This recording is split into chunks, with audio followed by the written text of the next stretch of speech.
Assalamualaikum warahmatullahi wabarakatuh. Perkenalkan, nama saya Muhammad Taufik Hidayat dari Prodi Pendidikan Agama Islam semester 5. Video ini saya buat untuk memenuhi tugas ujian akhir semester mata kuliah Filsafat Islam dengan dosen pengampu Pak Syarif MPTI. Video ini saya buat untuk menjelaskan tentang apa saja materi filsafat yang ditentang oleh Imam Al-Ghazali dari hasil pemikiran para filosof muslim yang pada Ghazali mengafirkan mereka, terutama yang tertuang dalam kitabnya Tafutul Falsafiyah. Baik, langsung saja saya akan memulai.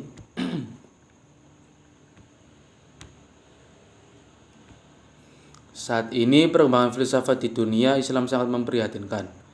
Mayoritas muslim menolak the mother of science ini. Mereka menganggap filsafat sebagai ilmu yang merusak keimanan seseorang. Filsafat dianggap sebagai musuh agama. Oleh karenanya umat Islam sudah tidak tertarik lagi terhadap filsafat karena menganggapnya sebagai ilmu yang tidak berguna dan bakal menyesatkan. Pandangan yang demikian itu tidak hanya dilontarkan oleh mereka yang berpikiran dangkal, tetapi juga oleh mereka yang dianggap sebagai ulama terkemuka seperti Kiai Haji Hasyim Asy'ari, pendiri NU. Beliau menempatkan filsafat sebagai ilmu yang baik, tetapi ketika didalami akan menimbulkan kekacauan berpikir, sehingga beliau menganggap filsafat sebagai ilmu yang tidak perlu. Lebih parah lagi, Al-Ghazali yang mendapat gelar Hujjatul Islam juga turut memberikan warning terhadap filsafat karena dianggap sebagai ilmu yang berbahaya bagi keimanan, terutama ketika dipelajari oleh orang-orang awam. Lebih lanjut, Al-Ghazali mengecam karena keras terhadap 3 kesimpulan para filosof, yaitu keabadian alam, pengetahuan Tuhan sebatas pada yang universal, dan jasad tidak dibangkitkan pada akhir zaman.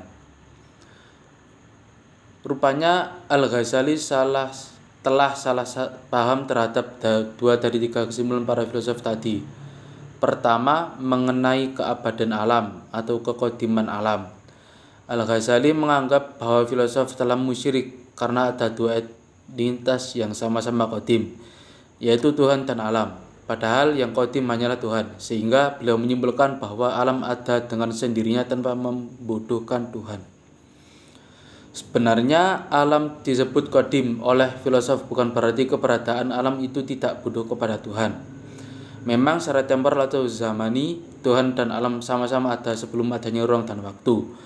Itulah yang dimaksud alam yang kodim oleh para filosof.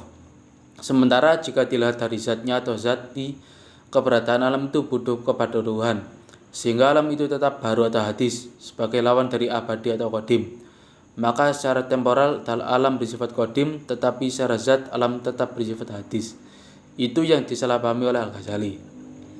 Kedua, Al-Ghazali keliru ketika mengartikan bahwa pengetahuan Tuhan terhadap alam itu bersifat universal atau tidak partikular. Al-Ghazali menganggap bahwa para filosof telah mengingkari sifat maha tahu yang dimiliki oleh sebagaimana keterangan yang banyak terdapat di dalam Al-Quran. Sebenarnya filosof tidak mengatakan bahwa Tuhan tidak mengetahui yang partikular dari alam ini, tetapi filosof mengatakan bahwa cara Tuhan itu berbeda dengan cara manusia dalam mengetahui alam ini. Pengetahuan Tuhan itu sebagai sebab atau ilat dari alam ini, sementara pengetahuan manusia itu sebagai akibat atau maklul dari alam ini. Pengetahuan Tuhan tentang alam ini sudah pasti benar, sehingga alam ini akan mengikuti pengetahuan Tuhan tersebut. Kesalahpahaman yang dialami oleh Ghazali tersebut menunjukkan bahwa tidak selamanya fatwa dari seorang ulama besar itu benar. Fatwa beliau bahwa filsafat itu berbahaya adalah tidak benar karena dibangun atas persepsi yang keliru terhadap kesimpulan para filosof tadi. Pemaparan di atas memberikan informasi kepada kita perihal alasan Al-Ghazali mengharamkan filsafat, yakni karena beberapa kesimpulan para filosof.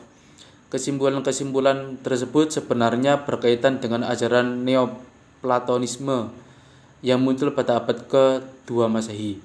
Aliran ini mengatakan bahwa Tuhan itu mutlak, berbeda dengan alam. Tuhan yang maha tinggi tidak patut menciptakan alam yang rendah ini.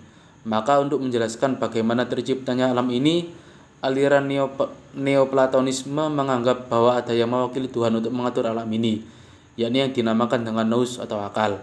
Ajaran tersebut telah mengantar para filosof Muslim kepada 3 kesimpulan tadi.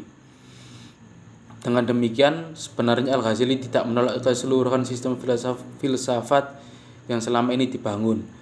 Beliau hanya menolak ajaran Neoplatonisme, bukan filsafat secara keseluruhan. Al-Ghazali dan pengikut-pengikutnya sampai saat ini masih tetap menggunakan logika Aristoteles. Misalnya, itu menunjukkan bahwa Al-Ghazali tidak menolak filsafat secara keseluruhan. Jadi, filsafat harus tetap hidup di dunia Islam agar umat Islam bisa meraih kembali kejayaan seperti di masa lalu. Terbukti ketika masa dinasti Abbasiyah dilakukan penerjemahan buku-buku filsafat serta buku-buku pengetahuan lainnya. Umat Islam memperoleh kejayaan yang luar biasa, jauh melampaui bangsa Eropa. Yang kedua, yakni saya akan menjelaskan tentang sanggahan Ibnu Rushd terhadap Al-Ghazali. Bertahun-tahun para cendekiawan menuduh Abu Hamid Al-Ghazali yang hidup di antara tahun 1005 sampai dengan 1111 Masehi secara sepihak membawa budaya Islam ke arah fundamentalisme agama, menutup pintu keluar independen ilmu pengetahuan Islam. Mereka menganggap bahwa Al-Ghazali telah memantik sikap antipati terhadap sains di kalangan umat Islam, kemudian berujung pada kemunduran dan kehancuran peradaban Islam.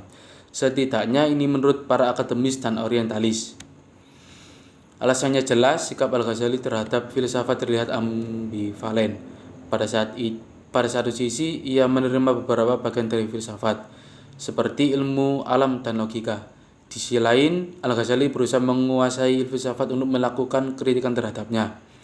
Polemik Al-Ghazali dengan para filsuf yang ia tuliskan dalam karyanya Tahafut al-Falasifah membuat sebagian orang memandang bahwa Al-Ghazali ialah orang yang anti filsafat, anti rasio, dan seorang ulama ortodoks semata.